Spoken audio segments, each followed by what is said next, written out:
ইমরান ইবনে হুসাইন রাদিয়াল্লাহু হযরত ইমরান ইবনে হুসাইন রাদিয়াল্লাহু আনহু সম্পর্কে এটা আছে যে তাকে আল্লাহ সুবহানাহু ওয়া তাআলা এমন বৈশিষ্ট্য দিয়েছিলেন যে ফেরেশতাদের তাসবিহের আওয়াজ তিনি শুনতে পেতেন।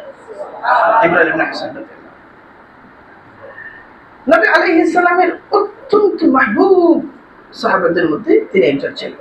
ফকিহ ছিলেন, মুফাসসির ছিলেন হযরত ইমরান ইবনে হুসাইন রাদিয়াল্লাহু। তিনি বলছেন জাআ নাফারুম মিন বানি তামিম ইলা নবী সাল্লাল্লাহু আলাইহি ওয়াসাল্লাম, নবী আলাইহিস সালামের খিদমতের মধ্যে একটা নফর আসলো বনি তামিমের পক্ষ থেকে নবী আলাইহিস সালামের সমীপে। সেটা কবে আসতে পারে বলো তো? আসার সময়কাল কবে হইতে পারে?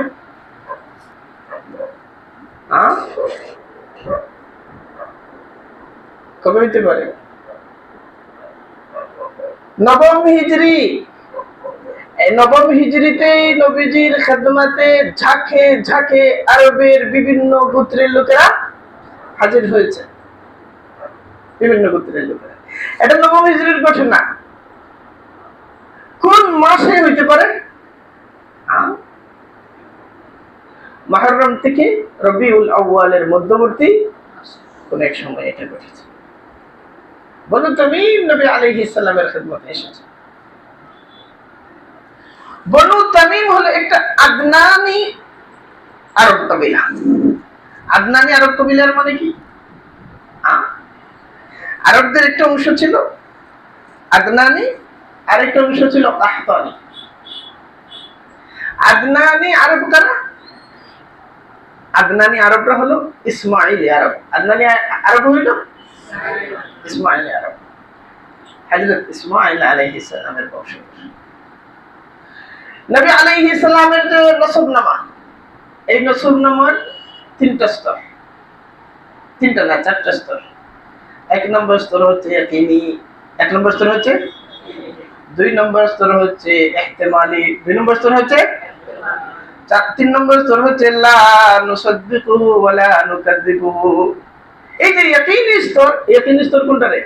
নবীজি থেকে নিয়ে আদনান পর্যন্ত, নবীজি থেকে নিয়ে এটা হচ্ছে ইয়াকিনি। আদনান তার মানে বলে তুমি কুরাইশ না, আরেক গোত্র। নসবনামাটা গিয়ে ইসমাইলি বংশসূত্রের সাথে মিলেছে। বনু তামিমের নিজস্ব একটা আরবি ভাষার একটা উপচর্চার ধরন ছিল। আরবি ভাষার চর্চার একটা উপধারা তাদের মধ্যে ছিল, এবং তাদের মধ্যে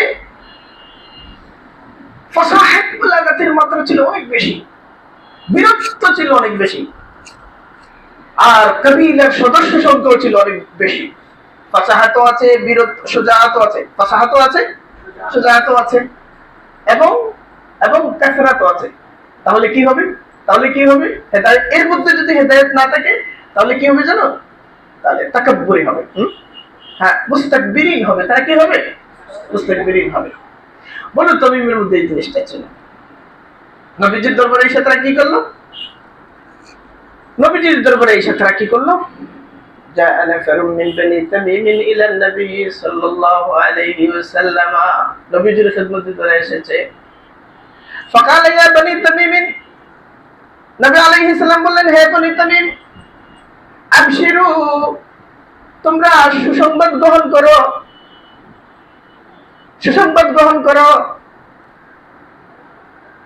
তারা কি বলল? ফাকালু বাশশারতানা ফাআতিনা, আপনি তো আমাদেরকে সুসংবাদের কথা শুনাইছেন, সুসংবাদের দিকে আমাদের কোনো মতলব নাই, আমাদেরকে আতিনা, আমাদেরকে কিছু দান করেন,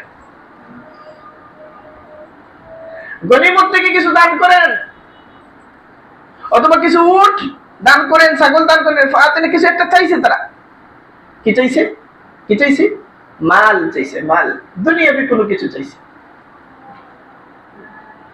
ফাতাগায়্যারা ওয়াজহুহু, নবী আলাইহিস সালাম তাদের এই অধ্যত্বপূর্ণ আচরণে কি হয়ে গেলেন? ক্ষুব্ধ হলেন। নবী আলাইহিস সালামের চেহারাটা বদলে গেল।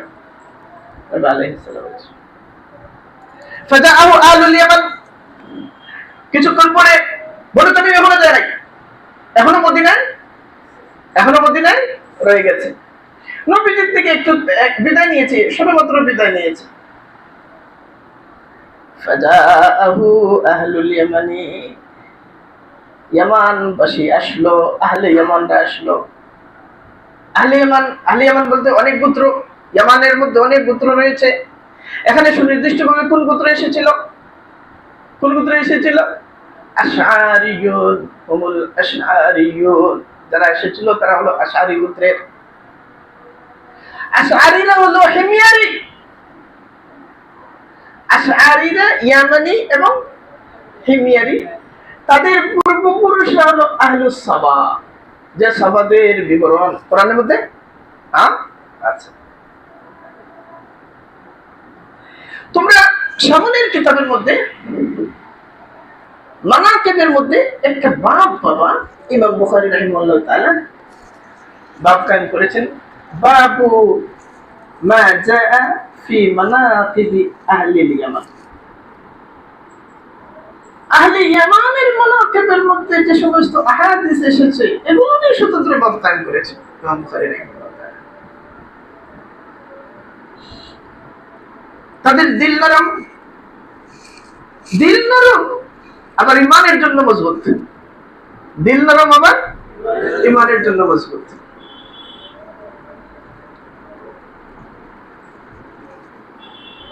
শস্য ক্ষেত্রের জন্য জমি যেভাবে জরুরি, ইমানের জন্য কলব সেভাবে জরুরি। বালু ফলনের জন্য জমির উর্বরতা যেমন জরুরি, অনুরূপভাবে ভালো ইমানের জন্য কলবে লাইয়িন দরকার। ভালো ইমানের জন্য কলবে খাশা দরকার, কলবে মুতাওয়াজি দরকার। এই খাশা মুতাওয়াজি কলব কাদের মধ্যে পাওয়া যায়? আহলে ইয়ামানের মধ্যে।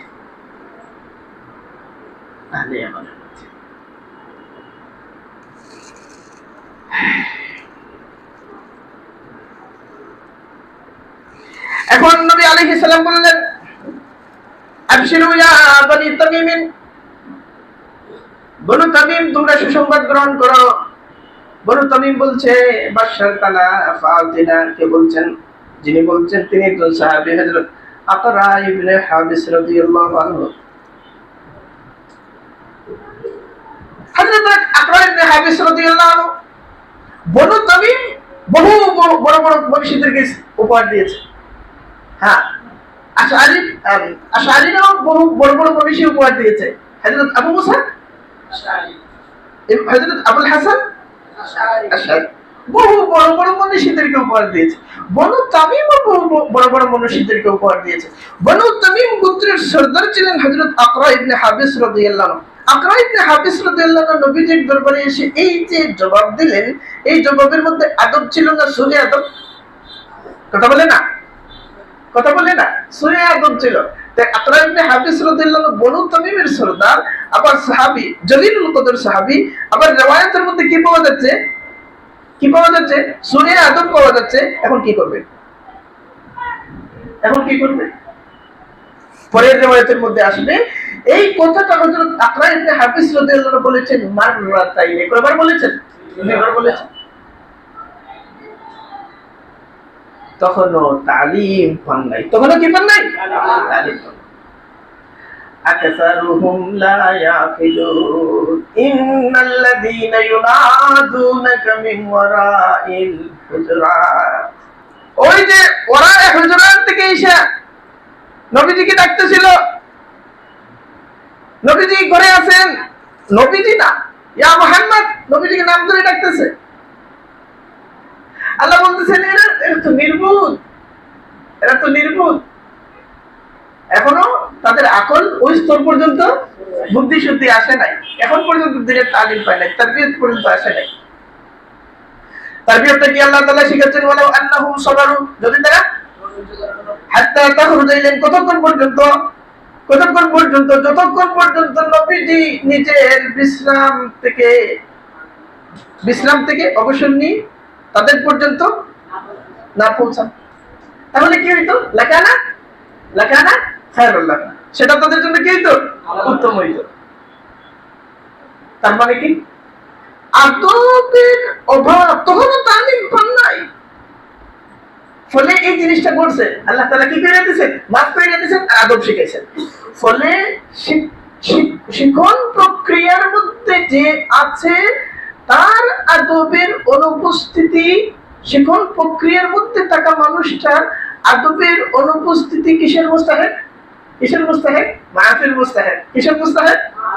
মাফের মুস্তাহিক। আর দ্বিতীয়ত কিসের মুস্তাহিক? অধিকতর তারবিয়তের মুস্তাহিক।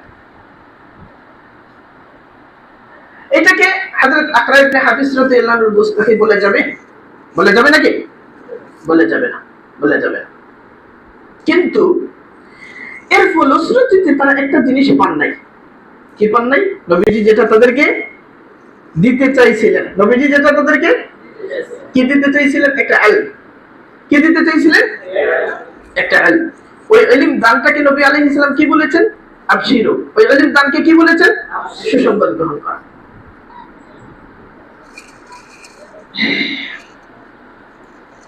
ফাজাআহু আহলুল ইয়ামানি, নবীজির সমীপে আহলে ইয়ামান আসলো। ফাকালা ইয়া আহলাল ইয়ামানি ইকবালুল বুশরা ইল্লাম ইয়াকবালহা বানু তামিমিন।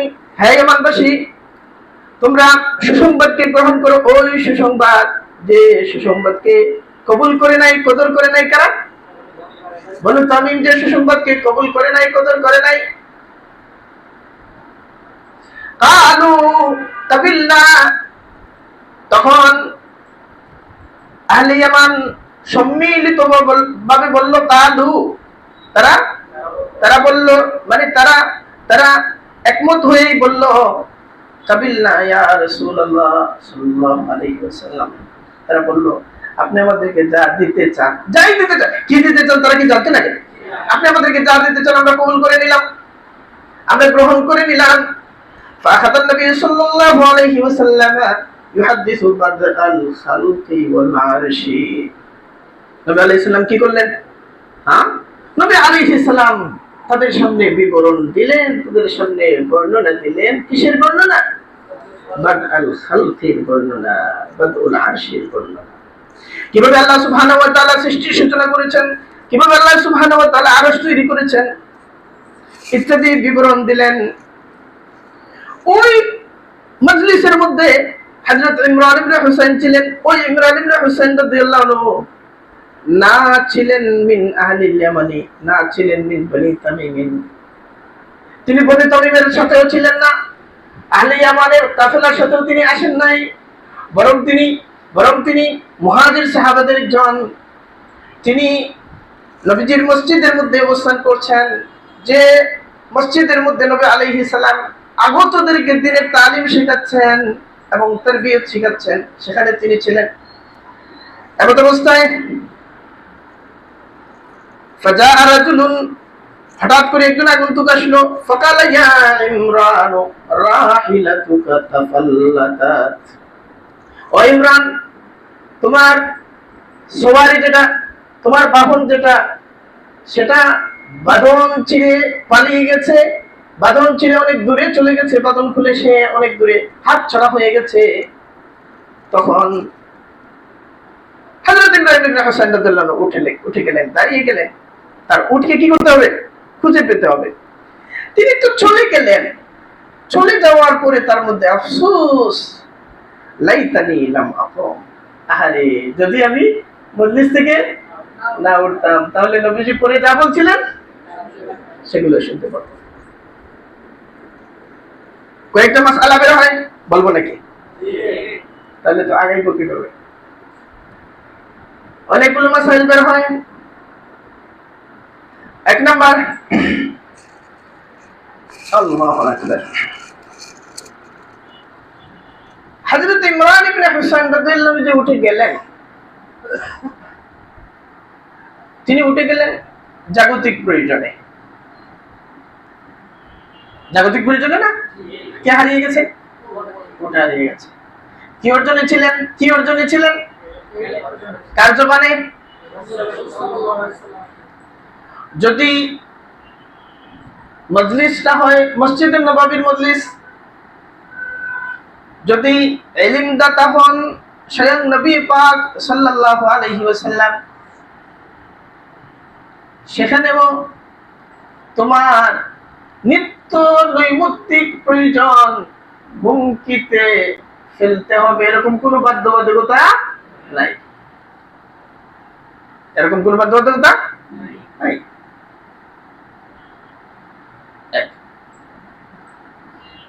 দুই নম্বর হলো ইলমের মজলিস, মাআশের জরুরত। একটা হলো ইলমের মজলিস, আরেকটা হলো ইলমের মজলিস, আরেকটা হলো মাআশের জরুরত।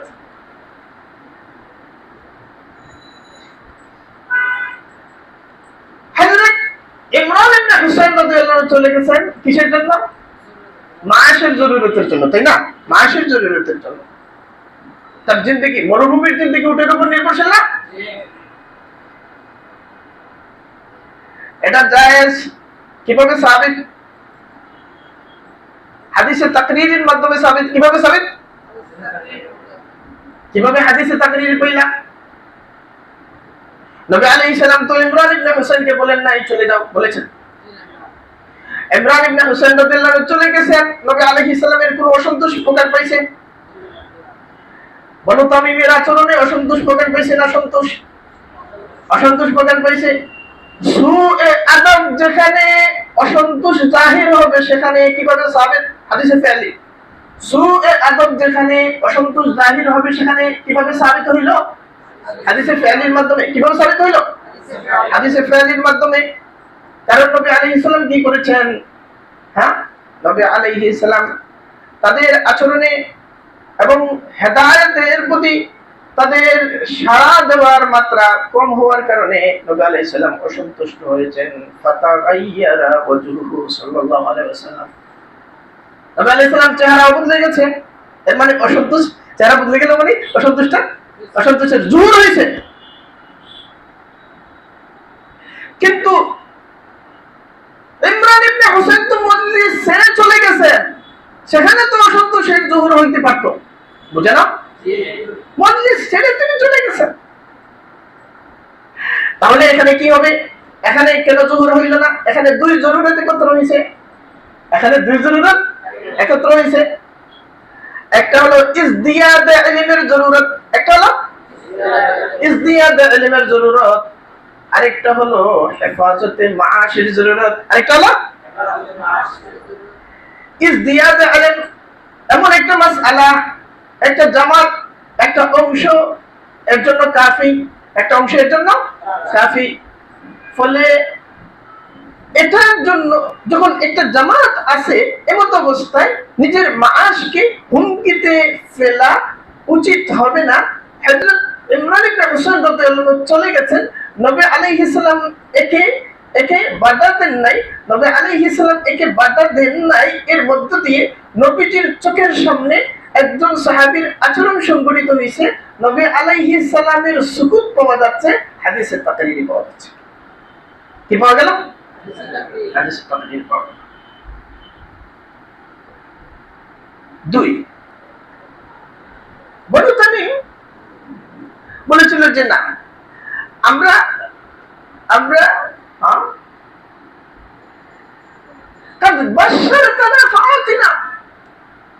এই সমস্ত সুসংবাদ শুনলাম, তো আমাদেরকে কিছু মাল সামানা দেন, আমাদেরকে কিছু দেন।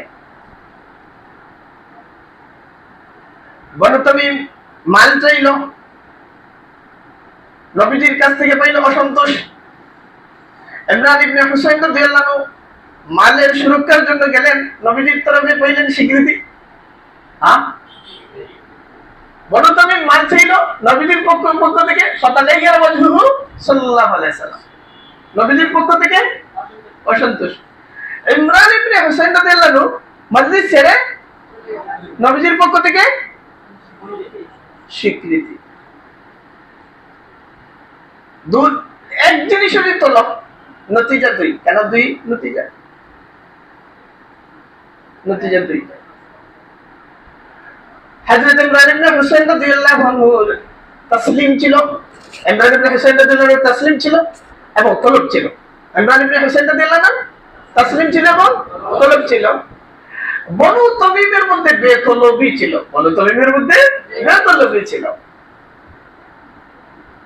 তাহলে তলব আছে আছে অন্য জরুরতের কারণে পাচ্ছ না, সেটা সেটা মাজমুম না। তলব আছে অন্য জরুরতের কারণে পাচ্ছে না, সেটা কি না? মাজমুম। এবং তলব যে ছিল, আফসোস যে ছিল, ইজহারে তাআসসুফ করেছেন, ইজহারে তাআসসুফ করেছেন কে? হযরত ইমরান ইবনে হুসাইন। তিনি বলেছেন ইয়া লাইতানি লাম আকুম। বলেন নাই ইয়া লাইতানি লাম আকুম, আরে আমি যদি না দাঁড়াইতাম বরং তাহলে কি হইতো? আরো বেশি আল্লাহ হাসিল করতে।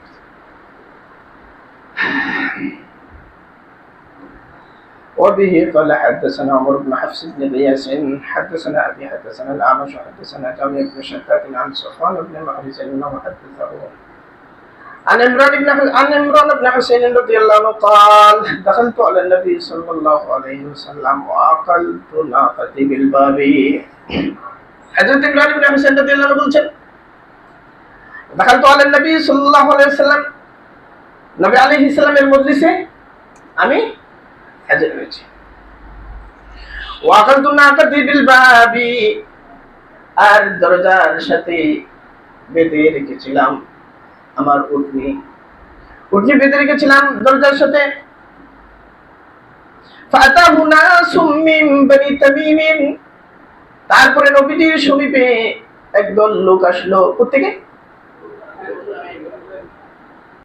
ফাকালা ইকবালুল বুশরা ইয়া বনি তামিম, নবী আলাইহিস সালাম তাদেরকে বললেন, হে বনু তামিম, তোমরা সুসংবাদ গ্রহণ করো। قالوا قد بشرتنا فأعطنا مرتين قالوا قد بشرتنا فأعطنا, তারা বলল সুসংবাদ তো আপনি আমাদেরকে শোনাই দিলেন, এবার আমাদেরকে কিছু দান করেন, আমরা কিছু নিতে এসেছি। এবং এই কথাটা তারা বলল, হ্যাঁ, দুইবার বলল। সুম্মা দাখালা আলাইহি নাসুম মিনাল ইয়ামানি, এরপরে নবীজির সমীপে একদল মানুষ হাজির হলো, একটা জামাত হাজির হলো, যারা আগমন করেছে ইয়ামান থেকে, যারা মিন আহলিল ইয়ামান। ফাকালা ইকবালুল বুশরা ইয়া আহলাল ইয়ামানি ইয লাম ইয়াকবালহা বানু তামিম, নবী পাক সাল্লাল্লাহু আলাইহি ওয়াসাল্লাম তাদেরকে বললেন, ইকবালুল বুশরা, তোমরা সুসংবাদ গ্রহণ করো, ইয়া আহলাল ইয়ামান ইয লাম ইয়াকবালহা বানু তামিম, ওই প্রেক্ষিতে, যে প্রেক্ষিতে সুসংবাদটাকে কবুল করে নাই কারা? এমন এক বাস্তবতা, যে বাস্তবতায় বলো তুমি সুসংবাদকে কবুল করে নাই, তোমরা সুসংবাদকে কবুল করে নাও। তারা বলল, কালু কাদ কাবিলনা ইয়া রাসূলুল্লাহ, তারা বলল, ইয়া রাসূলুল্লাহ সাল্লাল্লাহু আলাইহি সাল্লাম, আমরা একে কবুল করে নিলাম। এবং কি তারা এই কথা বলল, কালু জিনাকা নাসআলুকা আন হাযিহিল আমরি, তারা বলল যে আমরা এসেছি আপনার খিদমতের মধ্যে, আন হাযাল আমরি, এই বিষয়ে, দ্বীনের বিষয়ে, হেদায়েতের বিষয়ে, কতিপয় বিষয়ে সওয়াল করার জন্য, ইলম হাসিলের জন্য, হেদায়েত সম্পর্কে আরো স্পষ্টীকরণের জন্যই আমরা এসেছি। জিনাকা নাসআলুকা আন হাযাল আমরি, অর্থাৎ তারা নিজেদের আগ্রহ এবং নিজেদের লক্ষ্যের মাত্রা নবী আলাইহিস সালামের কাছে স্পষ্ট করলো। কালা কানাল্লাহু ওয়া লাম ইয়াকুন শাইউন গায়রুহু, নবী আলাইহিস সালাম তাদেরকে বুশরা দিতে লাগলেন। কি বুশরা দিতে লাগলেন? নবীজি বাদউল খালক এর ইলম তাদেরকে দিতে থাকলেন, সৃষ্টির সূচনা লগ্নের ইলম তাদেরকে দিতে থাকলেন। বললেন, কানাল্লাহু, কেবলমাত্র আল্লাহ সুবহানাহু ওয়া তাআলা ছিলেন, ওয়া লাম ইয়াকুন শাইউন গায়রুহু, তার সাথে আর কোনো শাই ছিল না, আর কোনো শাই ছিল না। যাকে বস্তু বলা যায়, যাকে অস্তিত্ব সম্পন্ন বলা যায়, যার টাকাকে আছে বলা যায়, এরকম কোনো জিনিস কোনো কিছুই ছিল না। ওয়াকানা আরশুহু আলাল মাই, আল্লাহ সুবহানাহু ওয়া তাআলার আরশ ছিল কিসের উপর? আল্লাহ সুবহানাহু ওয়া তাআলার আরশ ছিল পানির উপর। ওয়া কাতাবা ফি যিকরি কুল্লা শাইইন, এবং আল্লাহ সুবহানাহু ওয়া তাআলা লিখলেন ওয়াকাতাবা তিনি লিখলেন ফি যিকরি কুল্লি শাইইন ফি লাওহিল মাহফুজি ফিল লাওহি কুল্লি শাইইন, সমস্ত কিছু যা কিছু ঘটবে না ঘটবে সমস্ত কিছু আল্লাহ সুবহানাহু ওয়া তাআলা লাওহের মধ্যে লিখে দিলেন। আল্লাহ লিখে দিলেন মানে আল্লাহ লিখাইলেন, লেখার আদেশ করলেন। ওয়া খালাকাস সামাওয়াতি ওয়াল আরদা, এবং এরপর আল্লাহ সুবহানাহু ওয়া তাআলা কি করলেন? সামাওয়াত সৃষ্টি করলেন এবং আরদ সৃষ্টি করলেন। এতটুকু বলছেন নবী পাক সাল্লাল্লাহু আলাইহি ওয়াসাল্লাম, এতটুকু বলছেন। এর মধ্যে ফানাদা মুনাদিন যাহাবাত নাকাতুকা ইয়া ইবনাল হুসাইনি, একজন চিৎকার করে বলল, তোমার উটনি কি হয়ে গেছে? হ্যাঁ, পালিয়ে গেছে, চলে গেছে। ফান্তলাকতু, আমি চলে গেলাম উটনির পিছু ধাওয়া করে। ফাইদান হিয়া তাকাতুনা হাসারাবু, তার পিছু ধাওয়া করতে করতে গিয়ে দেখি সে মরুভূমিতে এত দূর চলে গেছে যে মরীচিকাগুলো মারিয়ে নাগালের বাইরে চলে গেছে। ফাওয়াল্লাহি লাওয়াজিদতু আন্নী তারাকতুহা, হযরত ইমরান ইবনে হুসাইন রাদিয়াল্লাহু আনহু বলছেন, হায় আল্লাহর কসম, যদি আমি তাকে কি করে দিতাম, একেবারে ছেড়েই দিতাম, অর্থাৎ তার সন্তানে আমি যদি বের না হইতাম। আগের বর্ণনাটাই এখানে আরেকটু বিস্তারিত করা যাচ্ছে।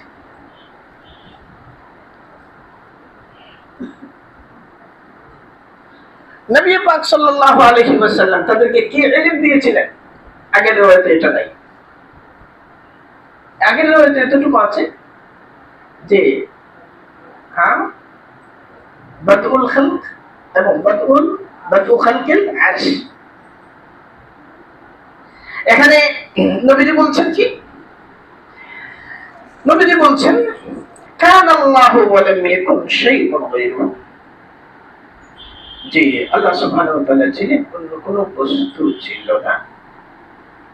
ওয়া কান আরশুহু আলাল মাই, এবং তার আরশ ছিল পানির উপর। এখান থেকে মুহাদ্দিসিনে কেরাম ইখতিলাফ করেন যে সর্বপ্রথম আল্লাহ তাআলা কোন জিনিসকে সৃষ্টি করেছেন। কেউ কেউ বলেন সবার আগে আল্লাহ তাআলা আরশকে সৃষ্টি করেছেন, সবার আগে আরশকে সৃষ্টি করেছেন। আরেকটা মত বলেন না, সবার আগে পানিকে সৃষ্টি করেছেন। তাহলে ওখানে আরশ আলাল মা এর মানে কি দাঁড়াচ্ছে? যারা বলেন আগে আরশ সৃষ্টি করেছেন তারা বলছেন আরশ তো প্রথমে এসেছে, তারপরে আরশের নিচে অস্তিত্বে পানি এসেছে।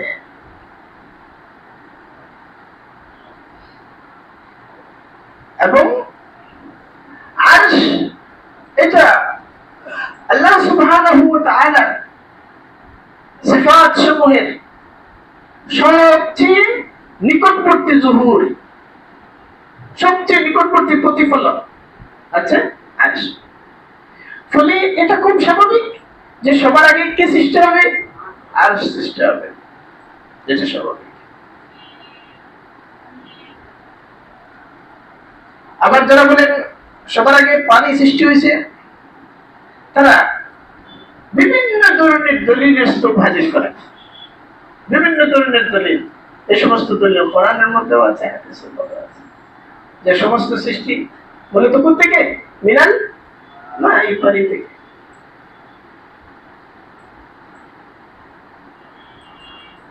এখন সৃষ্টির মূলে যে পানি নিহিত আছে, আরশ হচ্ছে মিন উজুদিল গায়বি, কোন ইন্দ্রিয়লব্ধ উপাদানের মাধ্যমে আরশের অস্তিত্বকে কেউ অনুভব করতে পারবে না, উপলব্ধি করতে পারবে না। তার সৃষ্টি কোন কোন উপাদান দিয়ে, এটা জানা আমাদের জরুরতের মধ্যে পড়ে না, দায়রার মধ্যেও পড়ে না। কিন্তু আরশের অস্তিত্বকে বিশ্বাস করা আমাদের জন্য জরুরি, যেহেতু এটা কোরআনের মাধ্যমে সাবিত। মুতাজিলিদের একটা জামাত তারা বলে যে আরশ হচ্ছে একটা সিফাত, মানে একটা গুণবাচক অবস্থার নাম আরশ, এটা কোনো জাসাদ না। মুতাজিলিদের একটা জামাত কি বলে আরশ হচ্ছে একটা গুণবাচক অবস্থার নাম, একটা অবস্থার নাম। আল্লাহ সুবহানাহু ওয়া তাআলা একটা জগৎ সৃষ্টির সময় একটা অবস্থা ছিল, একটা সিফাতের বহিঃপ্রকাশ ছিল, ওই অবস্থাটাকে আরশ বলা হয়েছে। তারা এই কারণে তারা জান্নাতকে জান্নাতকে কোনো সত্তা বলে না, তারা বলে জান্নাত হচ্ছে একটা অবস্থা। জাহান্নামকেও কোনো স্বতন্ত্র সত্তা বলে না, বলে জাহান্নাম হচ্ছে একটা অবস্থা। এই অবস্থার মানে কি, যে জান্নাতবাসী সে অনুভব করবে সে জান্নাতের মধ্যে আছে, আরামের মধ্যে আছে, আনন্দের মধ্যে আছে। যে জাহান্নামবাসী সে অনুভব করবে সে কষ্টের মধ্যে আছে। বুঝে না ব্যাপারটা? তারা বলে কি, তারা বলে আর সেটা বিশেষ অবস্থা। আমরা এটা আমাদের একটা আলোচ্য বিষয়ও না যে আর কি কি উপাদান দিয়ে তৈরি। আমাদের এটা যেহেতু ইলমুল গায়বের বিষয়, ফলে এতটুকু যথেষ্ট যে আল্লাহ সুবহানাহু ওয়া তাআলার কি আছে, আরশ আছে, বাস এতটুকু যথেষ্ট। এবং এই বিষয়ে বিস্তারিত আলোচনা করেছেন ইবনে হাজম আল-আন্দালুসি রাহিমাহুল্লাহ তাআলা আল মিলাল ওয়াল নিহালের মধ্যে আলোচনা করেছেন, লম্বা চওড়া আলোচনা করেছেন। ওয়া কানা আরশুহু আলাল মাই, আল্লাহ সুবহানাহু ওয়া তাআলার আরশ ছিল পানির উপর। এটা কিভাবে ছিল, ওয়াসফটা কেমন, এই ওয়াসফ নিয়ে অনুসন্ধান করেছেন ইমাম ইবনে আরবি রাহিমাহুল্লাহ তাআলা। এবং তিনি মুকাশাফাতকে বুনিয়াদ বানিয়েছেন। তার কাছে যে সমস্ত কাশফ হয়েছে, কাশফগুলোকে কি বানিয়েছেন, বুনিয়াদ বানিয়েছেন।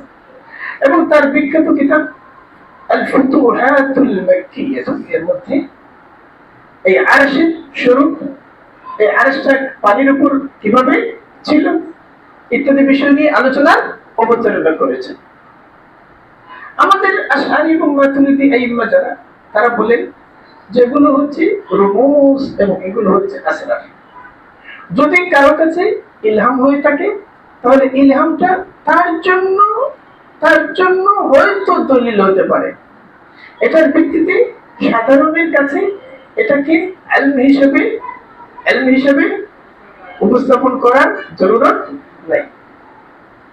ফলে আরশটা কিভাবে ছিল পানির উপর, পানির উপর যেভাবে একটা নৌকা ভেসে থাকে, পানির উপর যেভাবে একটা বেলা ভেসে থাকে, কিভাবে কোন তসব্বুরে ছিল, এই তসব্বুরটা শরীয়তের মনসা না, এই তসব্বুর জানাটা শরীয়তের মনসা না।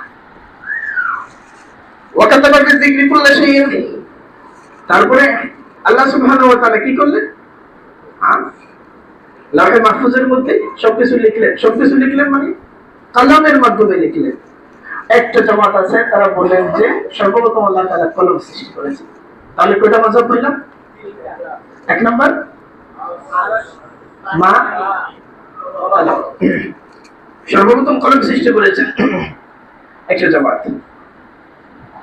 ওয়াকাতাবা বিযিকরি কুল্লি শাইইন, সবকিছু লিখেছেন মানে কি লিখেছেন, তাকদীর লিখেছেন। কি লিখেছেন,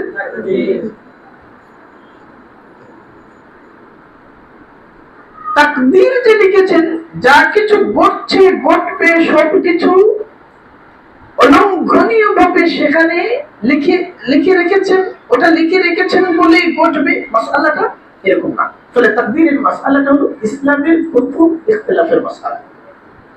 ইসলামের মধ্যে সাহাবায়ে কেরামের পূর্বে সর্বপ্রথম ইখতিলাফের মাসআলা, মুসলমানরা বিভক্ত হয়েছেন ইতিকাদের দিক থেকে কোন মাসআলা নিয়ে, তাকদীর।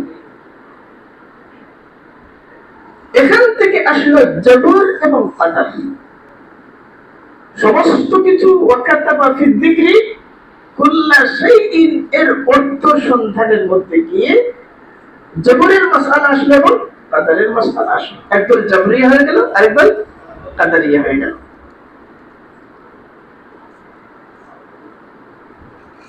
একদম আর বলতে চান যে তাকদীরে যা লেখা আছে আমাদের কাসাবের এখানে কোনো ভূমিকা, আমাদের কাসাবের কোনো ভূমিকা নেই। লেখা আছে ওয়াকাতাবা ফি যিকরি কুল্লা শাই, লেখা আছে, অতএব এটাই ঘটবে। বিস্তারিত আলোচনার অবকাশ নাই। আহলে সুন্নাত ওয়াল জামাতের অবস্থান কি? হ্যাঁ, আহলে সুন্নাত ওয়াল জামাতের অবস্থান কি? সব তো লেখা আছে, সব লেখা আছে। তাকদীরকে তারা তাকসীম করেছেন। কিভাবে তাকসীম করেছেন? হ্যাঁ, কিসমানে। এক নম্বর হলো মুবরাম, দুই নম্বর হলো কি? মুআল্লাক। এক নম্বর মুবরাম, এক নম্বর হলো মুবরাম, দুই নম্বর হলো মুআল্লাক। মুবরাম যেটা সুনির্দিষ্ট সুনির্ধারিত, মুআল্লাক যেটা আমাদের জগতের মধ্যে, বস্তু জগতের মধ্যে, আমাদের আচরণীয় জগতের মধ্যে নানা শর্তের সাথে সেটা কি যুক্ত, নানা শর্ত, নানা পরিস্থিতির সাপেক্ষে। ফলে দোয়ার মাধ্যমে অনেকে হায়াত পড়ে, দোয়ার মাধ্যমে কি হয়? হায়াত পড়ে, দোয়ার মাধ্যমে হায়াত পড়ে। তাহলে ওয়াকাতাবা ফি যিকরি কুল্লা শাইইন এর মধ্যে কি লেখা আছে? হ্যাঁ, কি লেখা আছে? হায়াতও তো লেখা আছে না? সদকার মাধ্যমে বালা কোন হয়, আসদকাতু তারুদ্দুল বালা। কোন বালা তোমার উপর আসবে, কোন বালা আসবে না, সমস্ত কিছু ওয়াকাতাবা ফি যিকরি কুল্লা শাইইন এর মধ্যে আছে। তাহলে সদকার মাধ্যমে বালা কোন হয়, এর অর্থ কি? এর অর্থ কি? এর অর্থ কি বলো? মুআল্লাক। এর অর্থ কি দাঁড়াইলো? মুআল্লাক। ওটা করলে যেটা হইবার ছিল ওটা কি হয়ে যাবে? দূর হয়ে যাবে। না করলে যেটা হইবে ওটা হয়ে যাবে।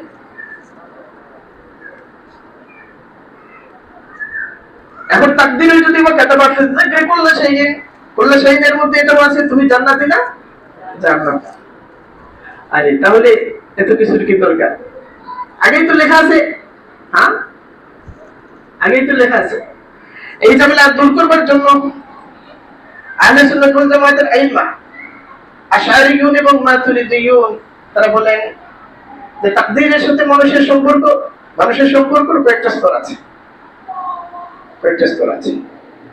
একটা হলো তাকদীর তার সামনে উভয় ধরনের বিষয় হাজির রেখেছিল, উভয় ধরনের বিষয় হাজির রেখেছে। হেদায়েতও হাজির রেখেছে, হ্যাঁ, জুলুমাতও কি রেখেছে? হাজির রেখেছে। কিন্তু তাকদীরের মধ্যে এটা স্থির, এটা লিখিত, আল্লাহর ইলমের মধ্যে এটা স্থির যে সে হেদায়েত এবং জুলমাতের মধ্যে কোনটাকে সে গ্রহণ করবে, আল্লাহ তাআলা জানেন। বুঝো না? আল্লাহ তাআলা জানেন হেদায়েত এবং জুলমের মধ্যে সে কোনটা গ্রহণ করবে। কিন্তু তার সামনে দুইটা রাখা হয়েছে, তাকে ইখতিয়ার দেওয়া হয়েছে কাসাবের। কিসের ইখতিয়ার দেওয়া হয়েছে? কিসের ইখতিয়ার দেওয়া হয়েছে বলো? কাসাব। এখান থেকে মুতাজিলাদের সাথে আমাদের ইখতিলাফ। মুতাজিলা বলছে আফআলের খালিক আমরা, আর আহলে সুন্নাত ওয়াল জামাত বলছে কি আফআলের কাসিব আমরা। মুতাজিলা কি বলছে? মানুষ আফআলের খালিক, আহলে সুন্নাত ওয়াল জামাত বলছেন আফআলের কাসিব। তাহলে ওয়াকাতাবা ফি যিকরি কুল্লা শাইইন এর কি অর্থ দাঁড়াইলো?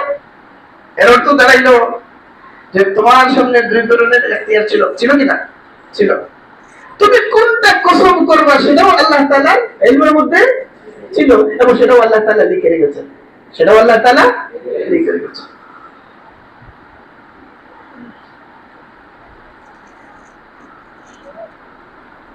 ওয়া খালাকাস সামাওয়াতি ওয়াল আরদা, এরপরে আল্লাহ তাআলা সৃষ্টি করলেন সামাওয়াত এবং আল্লাহ তাআলা সৃষ্টি করলেন আরদ। এতটুকু আমরা পাচ্ছি কার মাধ্যমে? হযরত ইমরান ইবনে হুসাইন রাদিয়াল্লাহু আনহুর মাধ্যমে। এরপরে ঘটনা কি? হ্যাঁ, এরপরে ঘটনা হলো ফানাদা মুনাদিন তাআলা তাকুতা ইয়া ইবনাল হুসাইন। হযরত ইমরান ইবনে হুসাইন রাদিয়াল্লাহু আনহু এই আওয়াজ শুনে তো চলে গেলেন। হ্যাঁ, ইমরান ইবনে হুসাইন রাদিয়াল্লাহু আনহু পরে যে আফসোস করলেন না?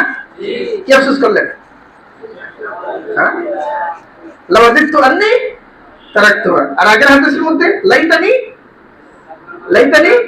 লাম আকুম, লাওয়াদিতু আন্নী, আমি তো তাকে ছেড়ে দিলাম। কিন্তু তার ইজহারে তাআসসুফ তো এখানে মধ্যে আছে। এজন্য যে ইমরান ইবনে হুসাইন রাদিয়াল্লাহু আনহু আমাদেরকে জানাতে পারছেন না আর কি নবীজি বললেন। বুঝলেন? সামনে অন্য রাতের মধ্যে হযরত ওমর রাদিয়াল্লাহু বলতেছে যে নবীজি তো বলেছেন একদম শুরু থেকে মিন বাদইল খালকি ইলা নিহায়াতিল খালক, সব নবীজি বলেছেন। কিন্তু তিনি কোনো বিবরণ আমাদেরকে শোনাচ্ছে না। ওরা ওয়ারিসা আন রাকাবাতা আন কাইস ইবনে মুসলিম আন তারিক ইবনে শিহাব قال سمعت عمر رضي الله عنه يقول قام فينا النبي صلى الله عليه وسلم مقاما। ওমর রাদিয়াল্লাহু বলছেন যে কামা ফিনা নবী সাল্লাল্লাহু আলাইহি ওয়াসাল্লাম মাকামান, এক জায়গায় নবী আলাইহিস সালাম আমাদের মধ্যে দণ্ডায়মান ছিলেন। ফাখবরনা আন বাদিল খালকি হাত্তা দাখালা আহলুল জান্নাতি মানাজিলাহুম ওয়া আহলুন নারি মানাজিলাহুম। নবীজি বর্ণনা দিতে থাকলেন, একেবারে শুরু করলেন মিন বাদিল খালকি, এবং বর্ণনা চলতে থাকলো হাত্তা দাখালা আহলুল জান্নাতি মানাজিলাহুম ওয়া আহলুন নারি মানাজিলাহুম। একেবারে সৃষ্টির সূচনা থেকে নবী আলাইহিস সালাম বর্ণনা শুরু করলেন, আর বর্ণনা চলমান ছিল একেবারে শেষ গন্তব্য পর্যন্ত। হাফিজ যালিকা মান হাফিজাহু ওয়া নাসিয়াহু মান নাসিয়াহু।